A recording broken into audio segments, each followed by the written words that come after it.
Көте бар сияқты. Қотан хан деген. Орын Қотан хан деп өзгертіп жіберген. Сол Көтен батыр. Жоқ. Менің шешемнің туған ауылы Майша деген ауыл, Майша. Сол Майша ауылының біздің көрші ауыл болып тұрады. Әлі күнге дейін Көтен ауылы дейді. Көтен ауыл. Картада орыс деректерінде бар ғой Көтен хан деген. Орыстар барын өзгертіп жібереді аттарды. Мысалы не дейді? Кубрат деген бар. Сосын тағы. Иә. Исіккөл, Исіккул дейді сол сияқты. Мен әлі Исіккул емес. Исіккул деген басқа сөз көл. Көл.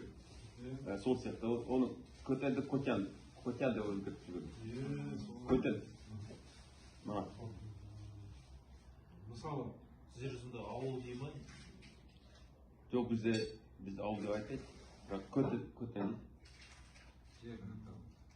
Ады көстіп. Сіз пышақ кезде пышақтар кезеңімен бе зерттеулеріңіз? Иә.